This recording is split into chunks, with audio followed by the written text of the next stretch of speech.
Club Junta, building better Africa. Utenga wanga walero ndikuung'alulira mosaopa ndipo ndikuung'alulira kuja kumachedwa kuliwonde. Ndikufuna ndinene kumene ndili chifukwa mwina nkuteka apolisi komanso a MCP yakhoza kumandifunafuna osamaziwa kumene ndili. Ndipo ndikulankhula ine ndine Bon Kalindo, ndili kuno kuliwonde ndipo nkosavuta kuti inuyo mundigwire ine mutandifuna. Koma ndafuna ndikuuzeni inu a MCP kunena kuti ziko lino ndi la democracy and there is no room for violence. Democracy ndi imene anthu adavotera, chipani chimozi chidapita kale. Ndipo izi zimene mukuyamba izi zomafuna kuti muzibweresa violence muno Malawi ndi zimene anthu adazikana kalero. Ndipo ino MCP ikanayenera kukhala MCP ya reformed MCP, osakhala MCP ya magazi yokupha anthu, zimenezo anthu anazikana kale achipani chimozi nthawi imene yoyo. Ndafuna ndinene izi chifukwa nthawi ina ake ndidanena apo kunena kuti izi mukupanga a MCP mukutumiza anyamata ndikumaka amenya anthu ena, mukutumiza anyamata anu kuti azikasokoneza misonkhano ya anthu ena. Muziwe kuti zimenezi zizayambisa nkhondo m'mayiko mwina imayamba kapena idayamba chifukwa cha zinthu zangati zimenezi. Kwa amene anayiyapo nkhondo, kwa amene anakumanapo ni nkhondo si yabwino. Koma mwina kumalawi kuno timanyada chifukwa chakuti nkhondo sitinayionepo. Koma mwina tikapusa nkhondo ndi imene ikufuna kuyamba a MCP. Ndafuna ndikuuzeni kunena kuti olo mutagula anthu motani, koma anthu ngati sakukufunani sangakakuvotereni. Olo mutapanga zotani, mutayesera motani kuti mufuna mubere motani, koma anthu ngati sakukufunani sizingakatheke kuti mukabere. Ndafuna ndikuuzeni kunena kuti ili ndi ziko.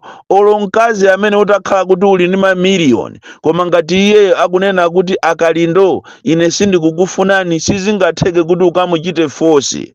Yafikapo nthawi sopano imene anthu adziwa who MCP are. Ndipo anthu ankangomva mwina ena waliyana kunena kuti kumalawi kudali chipani cha MCP chinali cha nkhanza, chidali chokupha. Komano anthu ankayembekezera kunena kuti nthawi imeneyo anthu titakhuta mbwanda, titakhuta nandolo, nthawi imeneyo titakhuta nyama, tinkaona ngati MCP ya lero iyi ikhoza kukhala yosintha. Koma sitinkaziwa kuti timaombera fiti m'manja. MCP iyi ndi MCP adanenapo kamulepo kaluwa kuti fisi ndi fisi, kumutenga kukamuchosa kusochi kukamusiya kulunzu ndi fisi, kumuchosa khaya kubunda kupita naye kuchinji amakhala abe fisi. Anthu sopano takudziwani kunena kuti inu a MCP simukufuna mtendere muno mudziko. Ndiyelero muli bize kumagula ati anthu ena oyimba, anthu so oyimba ndi achani. Olo mumutenge rozani zanu kuti mumugule ndiye mupindula chani. Kodi anthu onse aja mukuagula ndale aja mukaona amene aja akubweresa chani? What change are they going to bring in your party? Zikungoonesa kuti mwasavuka kwambiri, mukungoonesa kuti sinu anthu abwino, mukungoonesa kuti usataniki wakuchulukirani. Ndikunena kuti inu a MCP. Ndiye ndafuna ndikuuzeni ziko lino ndi la democracy and there will be no room for violence. If you try it, amalawi tikuukirani ndipo sitingakusiyeni. Chifukwa chonena kuti ziko lino ndi la democracy, aliyense ali ndi ufulu opanga zimene yakufuna, opanga misonkhano pamene yakufuna, kwina kulikonse kumene yakufuna kupita, aliyense ali ndi ufulu opanga misonkhano chifukwa ziko lino ndi la democracy. Maplani anu amene mwakonza inu kunena kuti musokoneze msonkhano wa DPP umene uli kumpoto, anthu ifeyo taaziwa kale. munali ndi meeting ku 43 Zulo imene munafuna kuti mutenge apolisi ochuluka kuti apite ku msonkhano wa DPP, ndipo cholinga chonena akafika kumeneko akathire gazi pa msonkhanopo, koma nokha mwalesana. Ndiye mwatumiza azimayi amene azikaoneka ngati ndi ovina akavala nawo nsalu za DPP, ndi cholinga kuti mkatikati mwa msonkhano akayambe kuyamba ziwawa, akasokoneze, akathire matiye gasi, akaombere mifuti yawo kumeneko, ndi cholinga kuti mumuchite target president wa DPP. Maplani amene otaziwa kale, ndipo nyumba imene mmakapangira zimenezo ku nyumba kwa minister ameneyo taziwako kale. Ndipo lero lachisanu muliso ndi meeting ina ku nyumba yomweyo Mazulo chamma past 5. zimene zitaziziwa kale. Ndichifukwa chake ndikunena kuti lino ndi dziko, ndipo pa dziko lapansi palibe chinsisi. Ine sindikayembekezeratu kunena kuti MCP ya lero muliso ma savage, anthu a satanic, makape ooneka ngati ndi ophunzira koma muli zisiru zokhazoka. Dziko lake sila Malawi la democracy kuti mungabweresetera. Lilipo siku limene inuyo muzasiye zibwana. Ndipo nchodabwisa kwambiri kunena kuti msonkhano wa DPP udalengezedwa kale miyezi yapitayo kuti a DPP ali ndi chilinganizo chokuti apite ku Mzuzu. Lero inuyo mutamva zimene mwakayikaso msonkhano wanu some 10 kilometers away. Zimezi zinachitikapo kuti kale lero ifeyo taonapo misonkhano ikuchitika ngati president kapena ngati chipani china chikupanga msonkhano malo omwewo ozungulira, enanso samalola kupanga msonkhano dera lomwero. Koma tikuona inu a MCP president wanu akamakhala kuti ali mulilongwe, ifeyo kungoti tiyerekeze kupanga mademo mmakaniza kunena kuti ayi mulilongwe mumuli a president. Ndeza theka bwanji kuti iniyo msonkhano wanzanu olengezedwa kale koma iniyo mukapangaso msonkhano ku Mzuzu konko ndikutengaso atilozani zanu mukuona ngati kukakhala anthu. You are just wasting time. This is democracy achimwene. Musaone ngati ndizakale zija zimene mmapanga inu.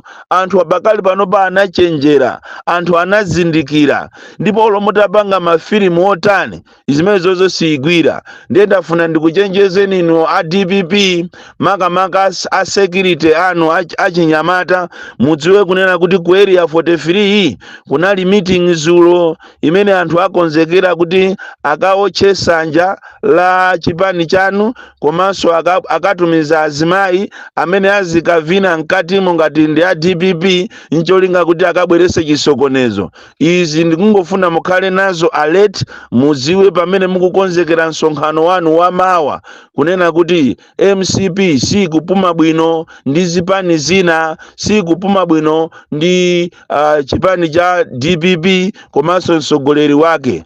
Monga mmene so asakupumira bwino atamva kunena kuti anthu ena akukonza zomupempha mere chilima kuti nayeso akayimirire chipani chake cha UTM. Ndiye a MCP ayamba propaganda yomatuma anthu ndikumalemba zinthu zopusa pa masamba a mchezo, pa ma WhatsApp, kumafuna kumamuchita dimini, komanso kumalankhula zoyipa za candidate amene imere chilima. Ndafuna ndikuuzeni ngati ine sinimaopa, ndimangonena chilungamo chake nchonena kuti kaya iwe ukwiya kaya siukwiya, koma anthu akufuna mere chilima atayima. Anthu ambiri so mupange research yanu mukhulupirira zimene ndikunenazi, kunena kuti kuli anthu ambiri amene akufuna kuti mere chilima ayimirire ku convention iyi ya UTM.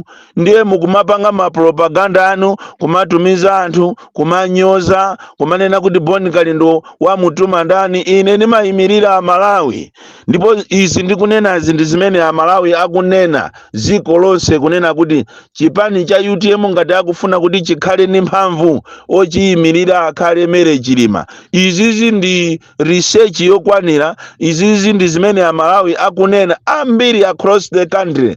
Koma popeza andale mmanamizidwa mmafuna muziuzidwa zinthu zaboza, izi ndikukuza ndi zeni zimene zili pa ground. Wina afune asafune, koma zimene zili pa ground ndi zimenezi. Koma popeza andale simaona patali, simaona zabwinozo, mmafuna azikunamizani monga mmene akunamiziridwa Chakwera ndikumauzidwa kunena kuti zinthu m'Malawi muno zili bwino pomwe sizili bwino. Uzatutumuka nkhwangwa ili mmutu mwako italowa yonse, anthu atakukhapa nayo chifukwa chosamva, chifukwa inu andale simafuna kuuzidwa chilungamo. Bon Kalindo the DC tiri kuja kumachedwa kumachinga kumene tikukapereka chakudya kwa anthu amene akudya chiteze mu dziko limene lili ndi asogoleri ooneka ngati ndi anzeri koma ali makape okhaokha, mu dziko limene anthu akungoononga ndalama kumatenga pakana zibwenzi ulendo nazo kumapita nazo kuunga kuononga ma millions andalama zimene akanakonza kugulira chimanga, kugulira mankhwala muchipatala, kukonzera misewu.